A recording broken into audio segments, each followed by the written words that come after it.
You're now listening to the most dangerous sound. Hosted by Lee Alexander the Great. You've heard the verse, but this is the hook.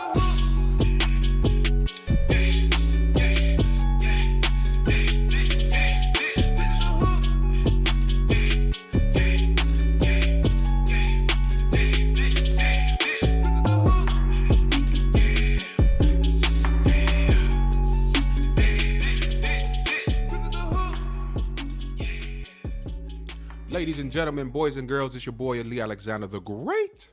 Welcome to another episode of This Is the Hook. So glad you guys can stop by. And we are here because there is a lot to talk about. And I want you to get involved. I want you to have your thoughts. I want you to have your perspective. And I also want to give you mine. So we will be talking about a couple things, and I don't want to waste too much time setting these things up, but you know what I found out when I'm thinking about that, like not taking too long, we're still wanting to tell you or get into this conversation. What I found out about me is when I listen to something, when it pertains to news, like I gather what they're saying, but it seems like they're saying things but not really giving you the whole picture.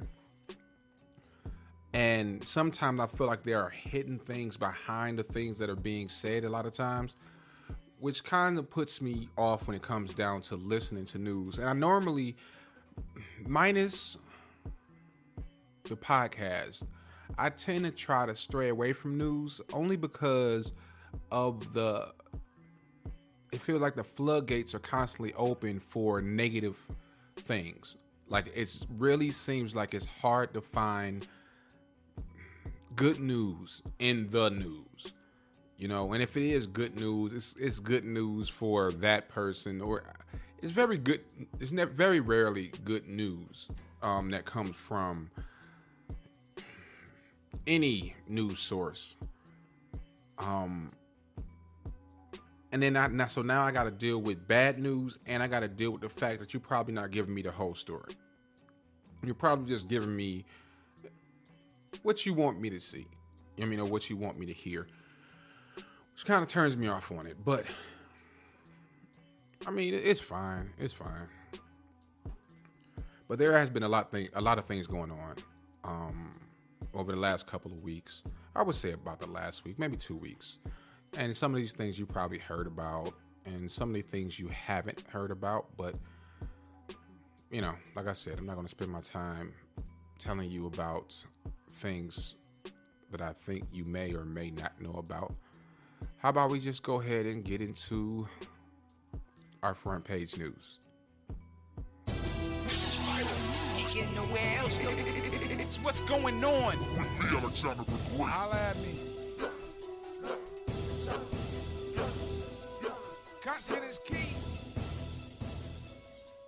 Nearly 1 year after that infamous Oscars slap, Chris Rock was on stage in Baltimore delivering his long-awaited response. The comedian threw plenty of verbal punches aimed at Will Smith and even his wife Jada and the couple's marriage. His stand-up routine delivered live on Netflix.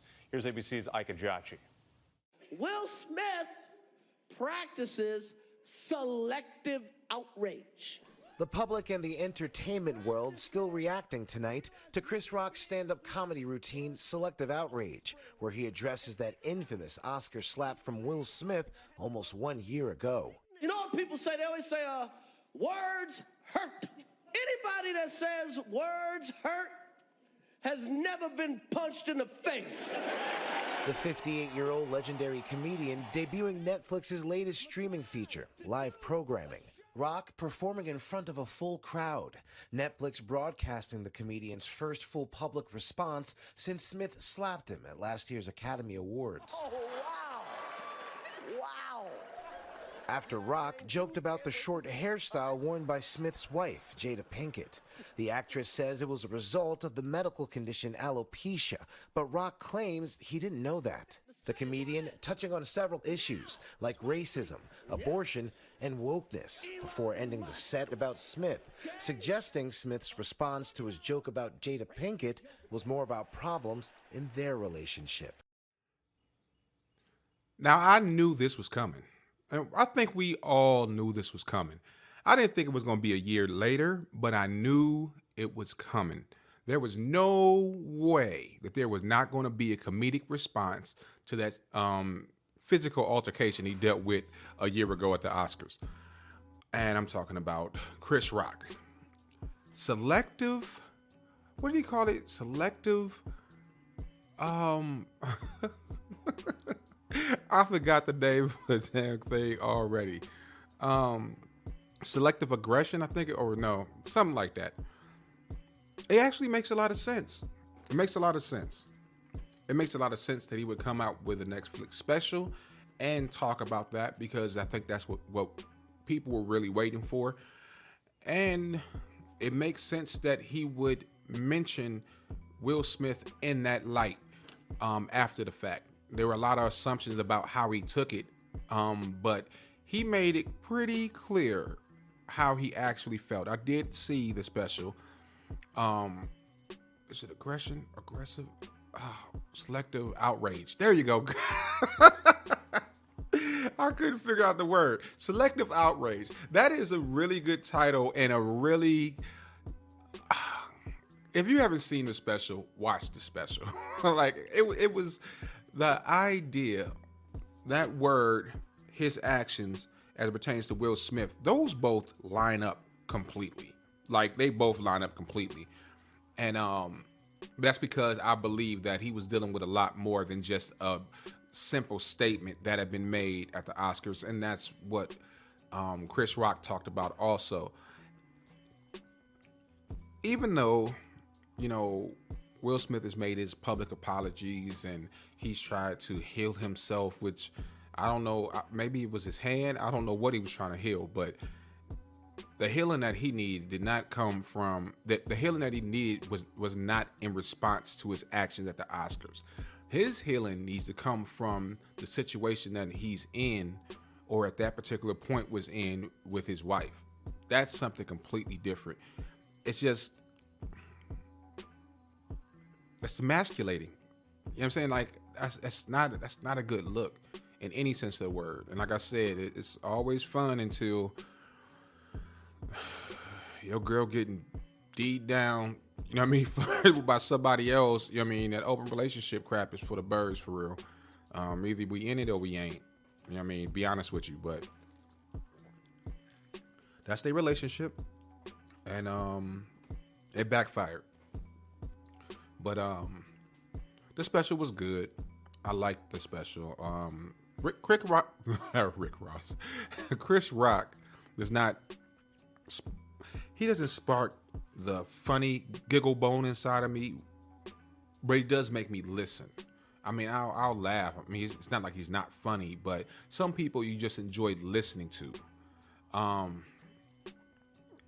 Like Ali Sadiq. Your Dave Chappelle's, people who tell stories and you just want to listen to the story and hear how they tell the story, and there's funny in it, but you get engulfed inside of the conversation, and there's always something that's important inside of the conversation that makes it worth listening to. So I'm not saying that he's not funny, but he's not, I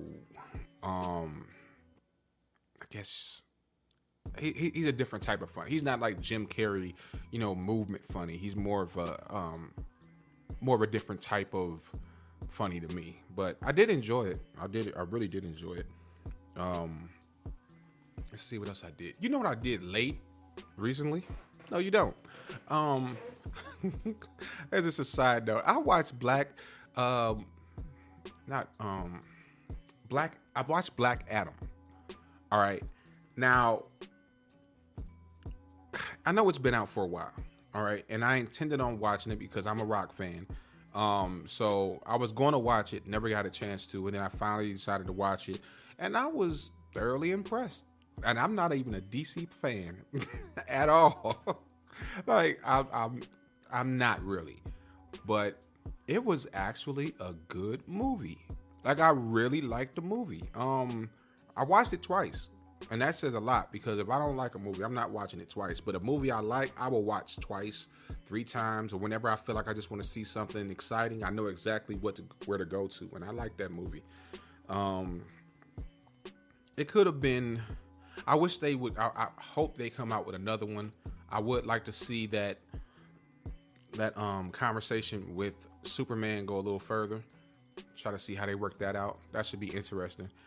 But the premise, everything that was surrounded around that movie was really good. So, I am interested. I'm waiting on watching Shazam 2. That's going to be good. I love the funny stuff, the super funny stuff, the Deadpools, stuff like that, the Thors.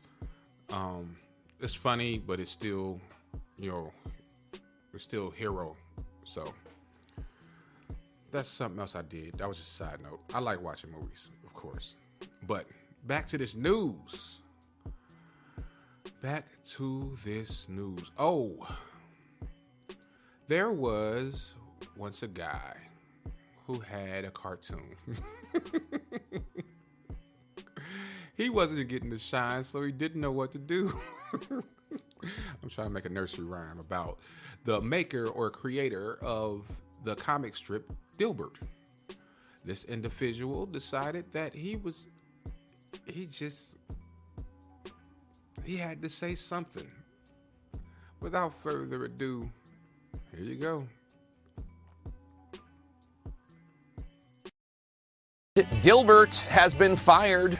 The newspaper comic has been around for more than 3 decades. It spawned multiple best-selling books.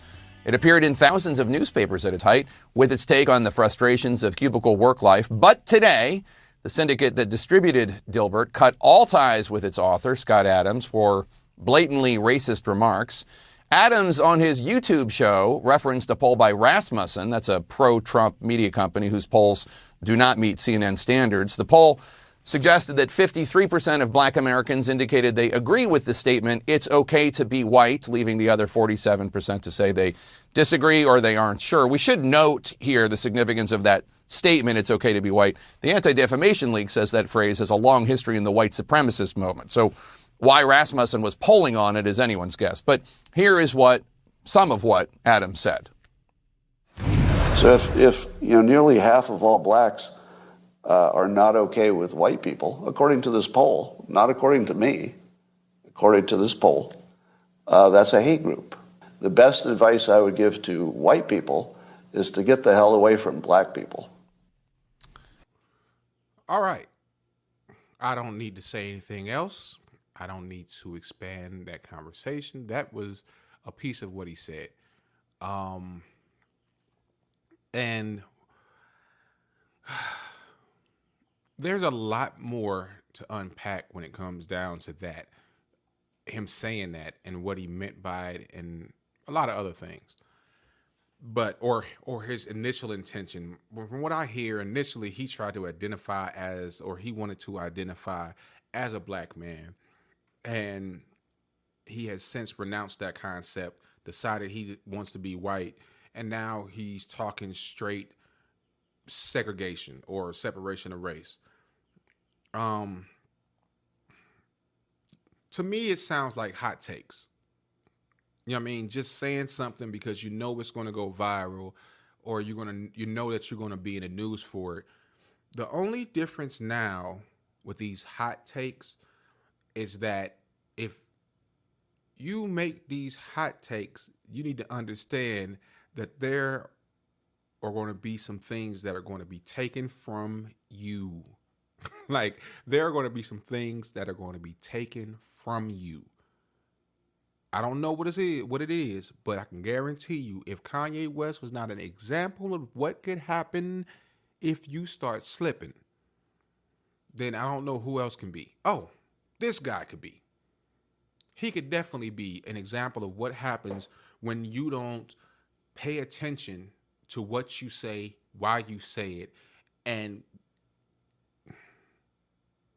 where you say it.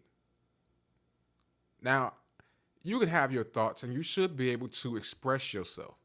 If you believe a certain thing, I believe in free speech. I believe that you should be able to say whatever you want to say, but you also need to be willing to understand that there are going to be consequences to those type of actions. In this particular situation, something that's been in the public eye for decades is all of a sudden gone. Gone. And no one's ever going to say, all right, that's been enough time. Let's go ahead and bring it back. It's not going to be reinvented by anyone else. It's not going to be remarketed to be, hey, we're still doing this. It's just not with him. No, it's gone. Your creation, the baby that you grew, the thing that gave you the fame that you have or the fortune that you have is gone. And you can't get it back over a stupid comment. Something that you probably could have said in the comfort of your home, around your family, and they would have looked at you sideways, but at least you wouldn't have got canceled, you know what I mean, in general. And he should be. He should be. He's too old to run around saying stupid stuff like that, expecting nobody to say anything about it. At certain ages, man, we should be past that. At certain ages, we should be like, hey, you can do certain things, but there's certain things you cannot do unless you're committing suicide, in the sense that, not physical suicide, I'm talking about financial suicide.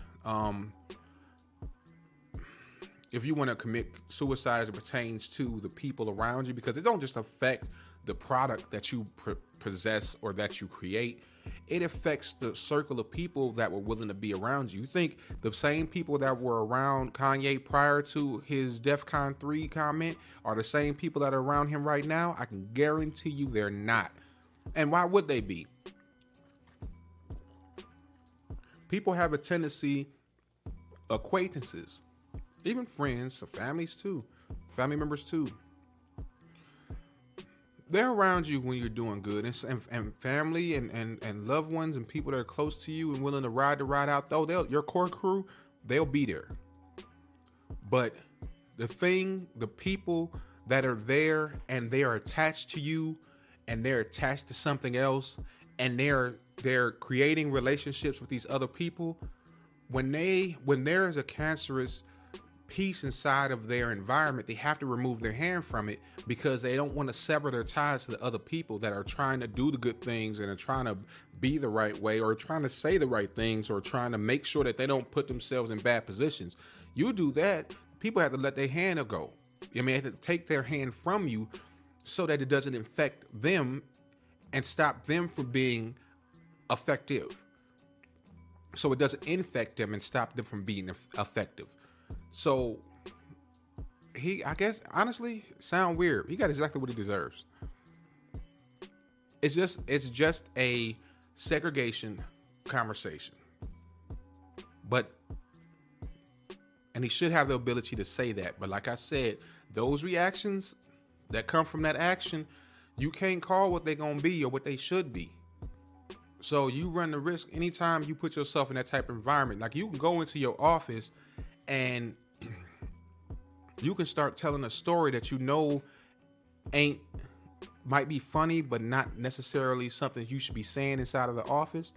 Once you say it, you might get the laughs, but you might also catch some repercussions from that, from someone who may have heard it and was like, that's not appropriate.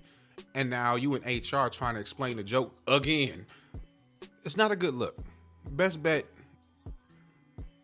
filter your thoughts. Filter your thoughts. And filter your actions. Goodness gracious. I mean, just filter the actions. Because there are people out here that are doing things that they should not be doing. I'll give you a prime example. And I'm going to add this to one of the newest segments of the podcast. And that segment is called Why You Do That.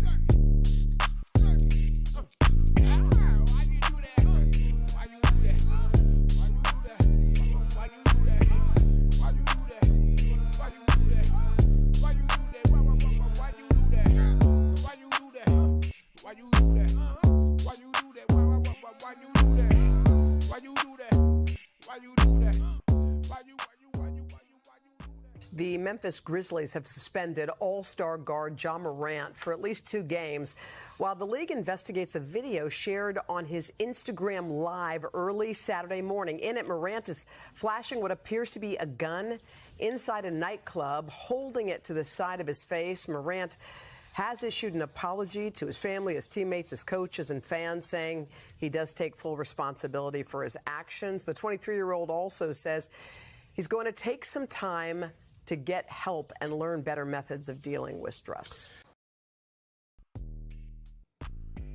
Sir, Mr. Morant, what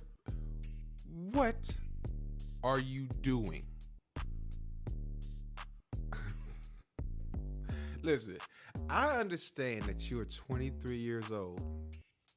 I remember 23.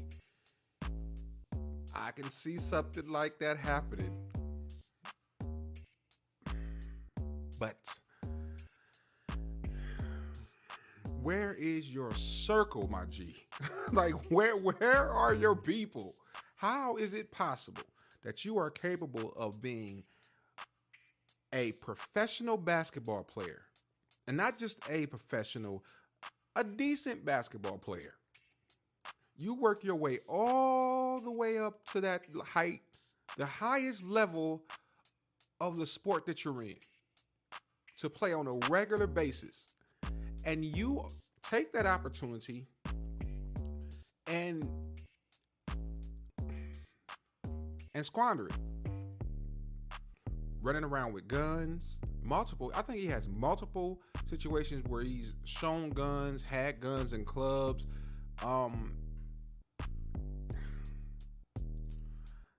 This guy needs some serious help. Not for anxiety, not for stress, because that's not the issue. I'm not saying that he doesn't need those things. I'm saying you don't put a gun online because of stress. You saying that you're taking time out to find different ways to deal with your stress. That is not it. Not in this particular situation. You got to get that hood out of you. I think that he has to get that hood out of him, because it's there and it's present and it's not good, because I know he's got friends around him and they all in the area and they doing whatever they want to do, and he's got the money, so they want to be there, and they want to take the money and go to the hood and live the so-called, I have air quotes, rap life. And it's not about that. His teammates should be talking to him, because like, people should be talking to him about decisions and putting him around people that are put him in a position to where he won't throw that all away, because that's where it's going. Now, initially, I think he had a 2-day suspension. I think he had a 2-day suspension from his team, and I believe that the NBA is actually looking into the situation, or they're going to see how they want to respond to it, which it's probably not going to be good. It's probably not going to be good. I'm pretty sure it's not going to be a slap on the wrist, because they consider basketball players to be not only professional athletes, but role models and stellar people inside of the community, regardless of what they are or not. But they hold them to a certain standard. And he has why do you need a gun? I mean, I understand people need guns for protection, but you spend most of your time on the road protected by security guards armed guards on a regular basis. So I don't understand why you even pulling a gun up, and why would you, if you had one, why would you put it online?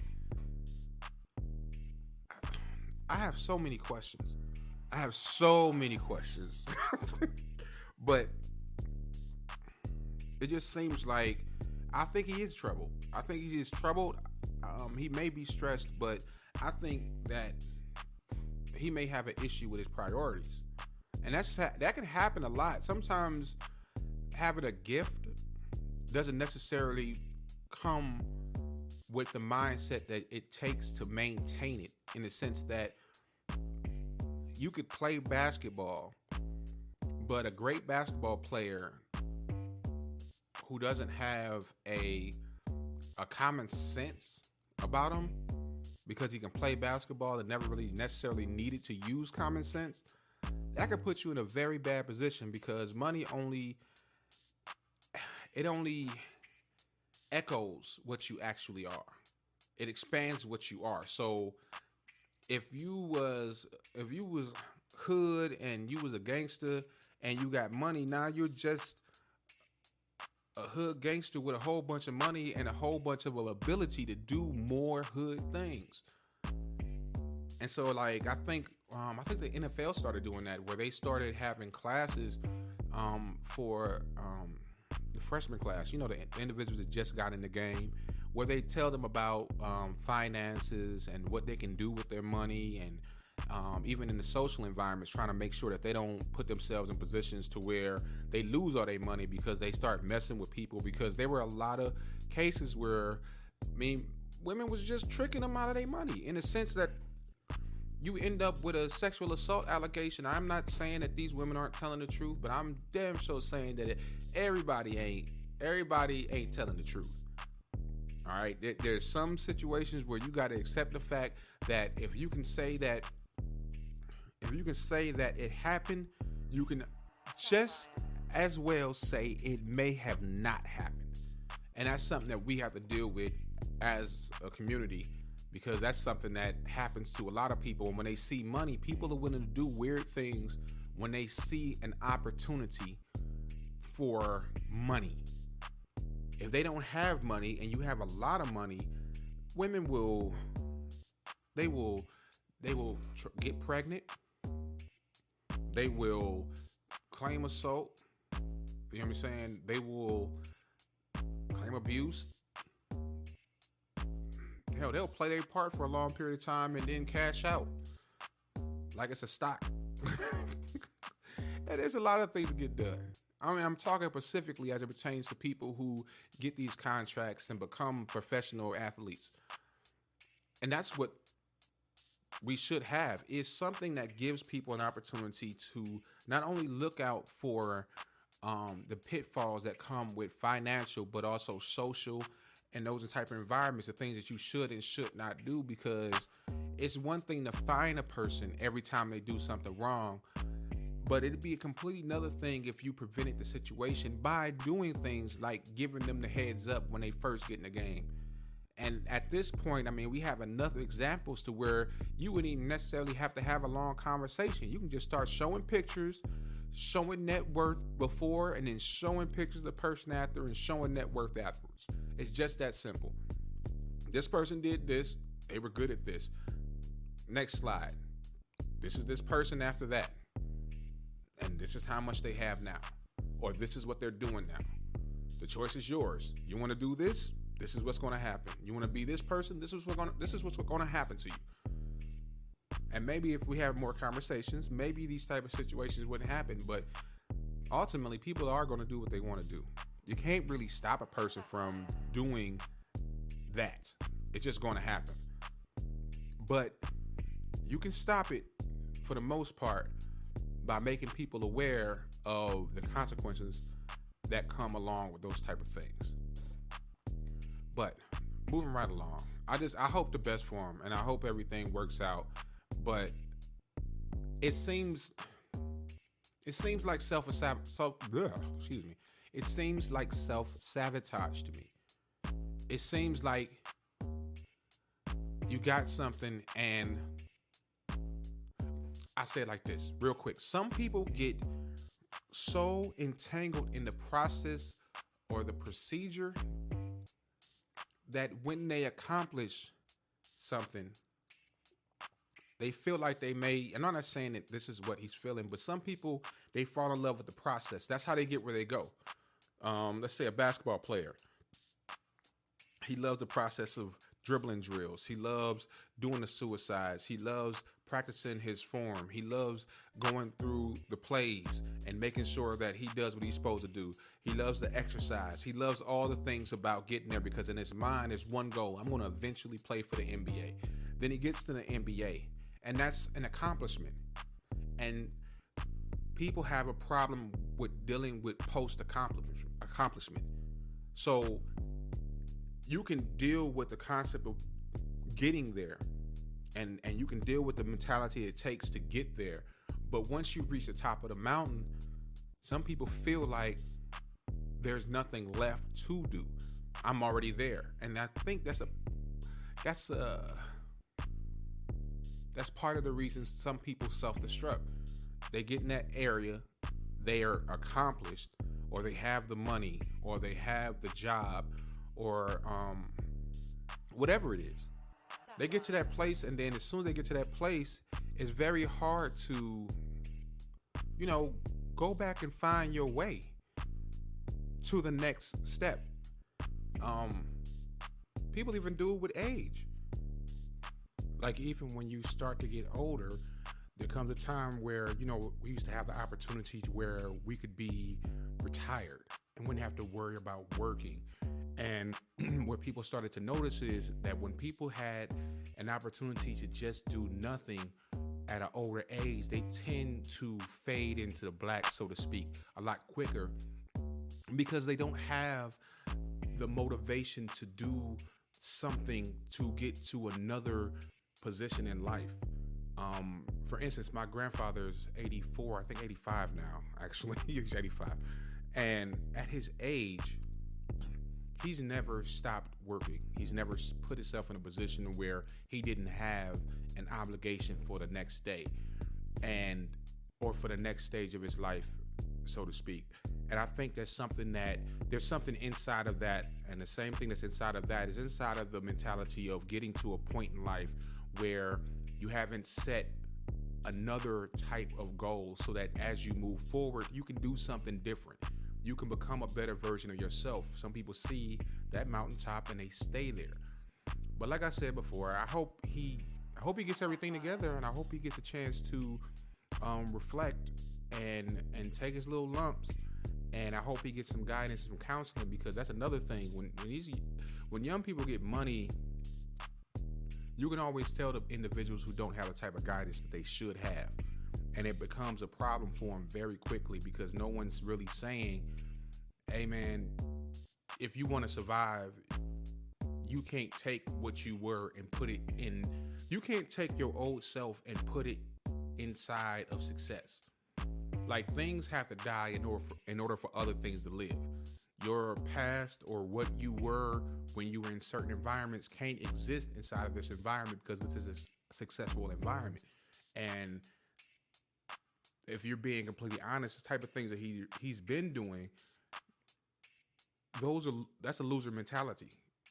Even inside of a win, it seems like a loser mentality, because no one does that knowing and being fully aware of the position that they're in.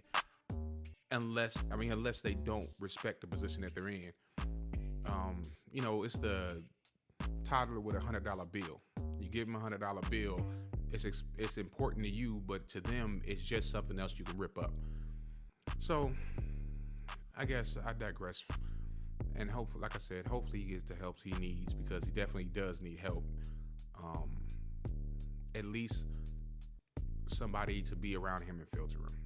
So, I don't know why he did that, but it is what it is. So I'll let that just be.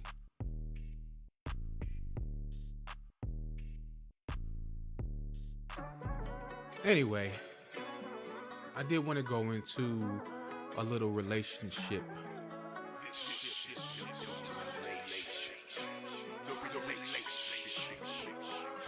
I didn't get the clip for this one, but it was, I guess it was a good conversation to have. It was a conversation I know that you probably have heard before. It was the concept of how the double standard within the male and the female realm, how in one instance you can look at a person and congratulate them and give them body positivity, and then on the other hand you can look at another individual and look at them and treat them as less than, or treat them a different way because they're not the same gender. So basically, without all the vague conversation, I was listening to this guy talking to this panel of women, and while he was talking to them, he said, how is it possible that you can see a person like Lizzo and you see her and you applaud her and you'll do everything but put her in a position that she can get so that she can get the help that she needs with her obesity, because it's not just the obesity. There are a lot of problems that come with that. I know that for certain. I know that personally. When you become obese, a lot of problems as you move along, they pop up. High blood pressure, diabetes. There's a slew of different things. Heart complications. A lot of things can go wrong, like really, really fast. And so instead of giving her the type of help that she needs, women tend to applaud her for who she is and applaud her for being a big girl. So much so that even if she wanted to lose weight, she wouldn't be able to do it without people looking at her like she was the worst person on earth for even trying. It's kind of like, you remember, a while ago, I remember there was always this conversation about Luther Vandross. When he was alive, got arrested dead, he was initially he was a heavy set guy. And they loved him when he was heavy set. And when he decided to lose that weight and get himself organized, man, they went after him. They treated him like I don't like the skinny Luther. I like the big Luther. You know what I mean? Like, it was like they liked him the way he was, but obviously at some point in time he saw that, or he felt like that wasn't the best move for him. And he got a lot of backlash. Fortunately for him, there wasn't the internet everywhere, so it wasn't completely possible for you to just, he wasn't bombarded with a whole bunch of people saying a whole bunch of stuff. It was filtered, so to speak. But there's an applause there. There is motivation there. There is what they call body positivity, like, appreciating who she is, and even though that's not the best version of herself. And then on the other hand, you see a man and he'll be obese or he'll have a weight problem and he's just fat. Like, he's just out of shape. He's just lazy. You know what I mean? And he'll get shamed for being who he is, and at the same time somebody will come over and positively speak on a woman's body, and if you say anything bad about it, then you're being hurtful for saying anything negatively about it. And I think that in a lot of instances, when it comes down to this, the way these two different lanes play out is that there's such a negative concept around men.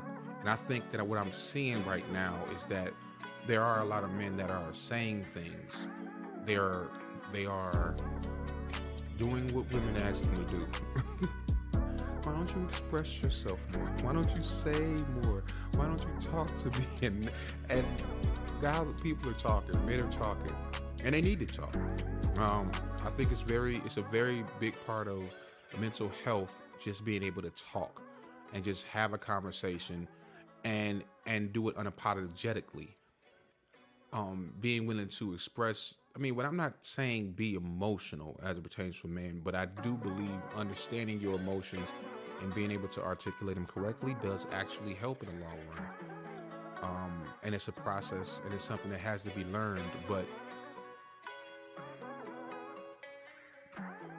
we need to have more people speaking. We need to have more men speaking. Because I don't think that women have a clue about what men actually think. And I'm learning that more and more.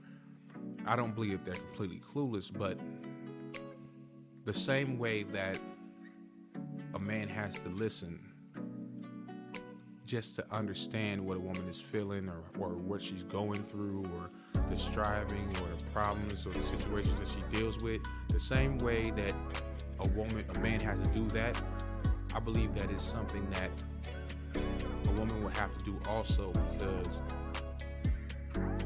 the environment that we're in, no matter how many subcultures they are inside of this world, there has to be some type of communication, and it can't be shameful on one end and positive on the other. You know, men couldn't get away with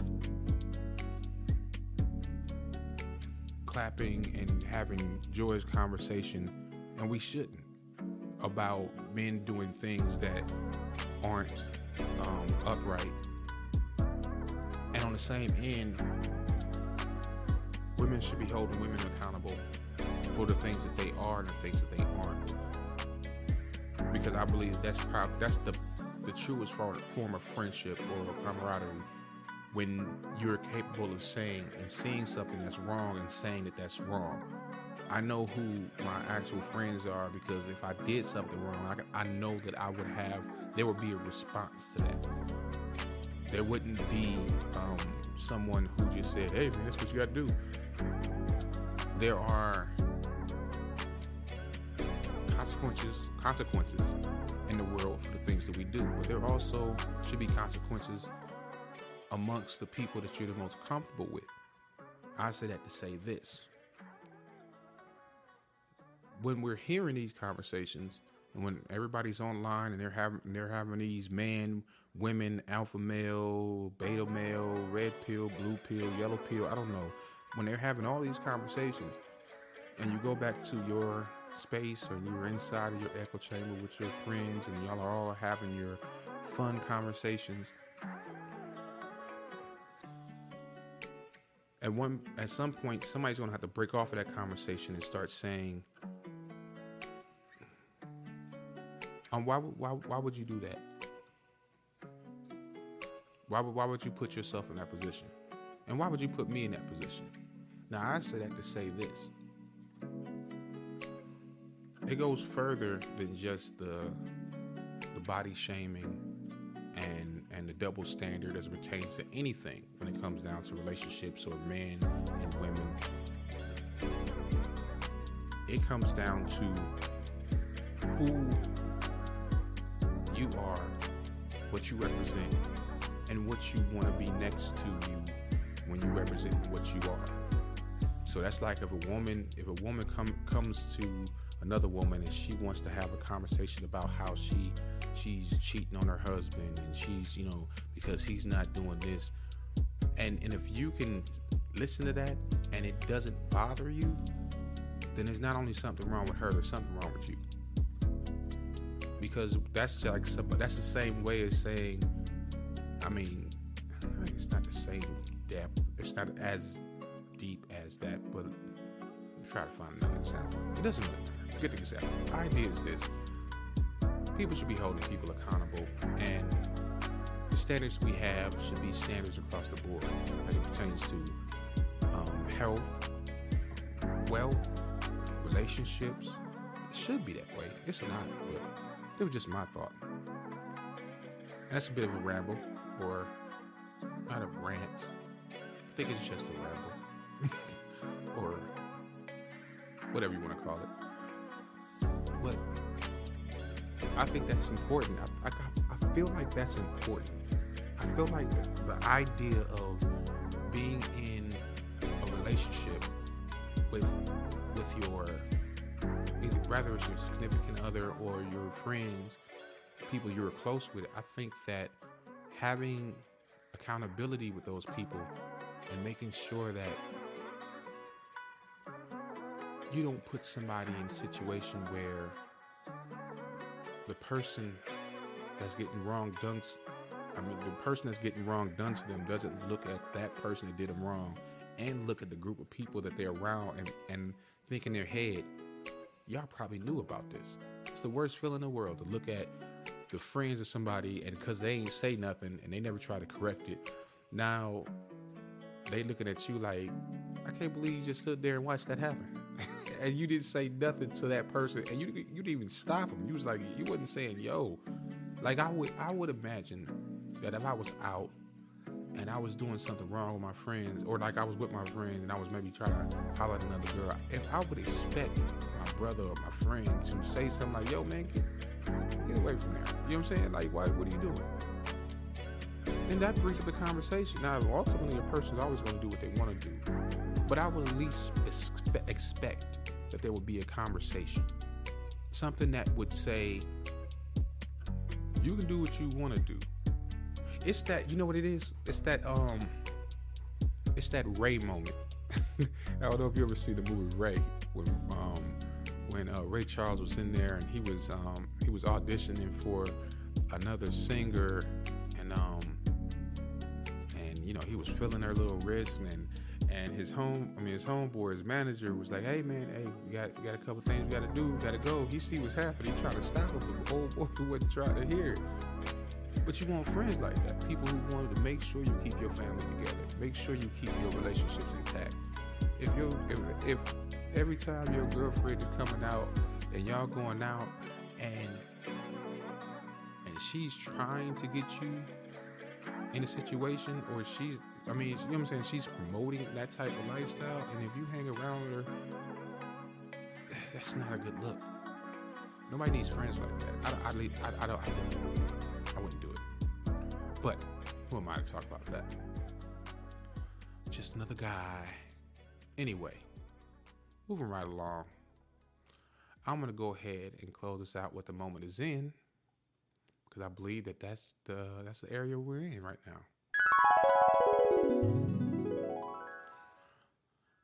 So,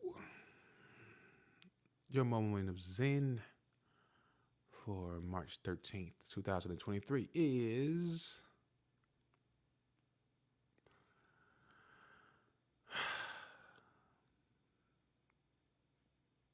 never believe that it's over.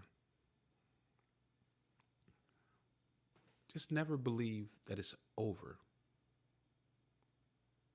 Life is all about growth, progression, change, evolving. This whole world is built on evolution, in the sense that we are all becoming. We are never what we were. We are always what we are willing to become. The goals that you set for yourself, the things that you inspire to be, the hopes, the dreams, the fantasies, the things that you wished upon a star about,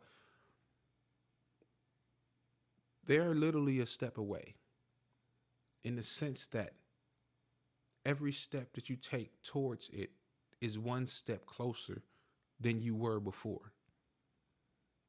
If it's your weight, every step counts. Every push-up, every sit-up, everything you do, it counts.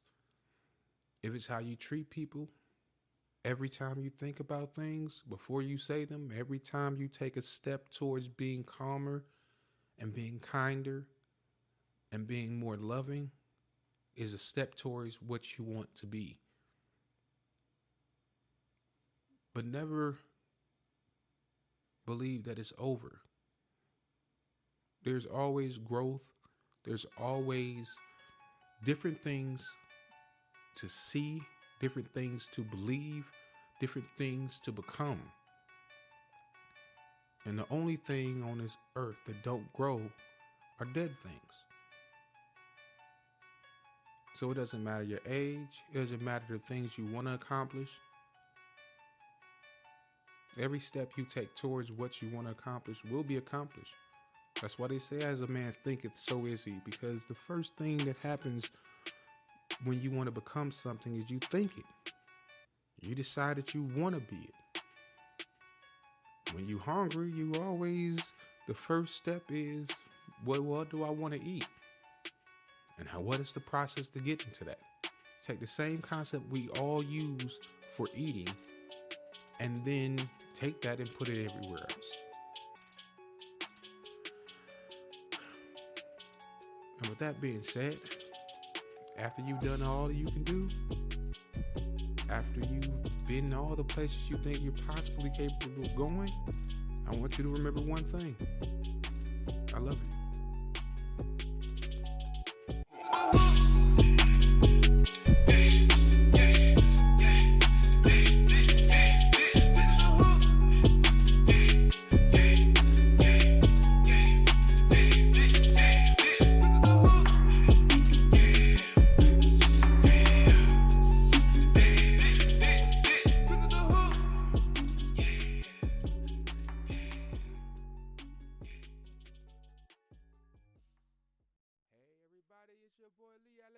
The Great, and I hope you enjoyed yourself. I did too, but just wanted to stop by to let you know, don't forget to go to thehookpc@gmail.com. That is thehookpc@gmail.com to send in those emails and send in those questions and those comments and concerns. If you have something that you want to speak about from today, I'll backtrack a little bit just to make sure we get it all in together now.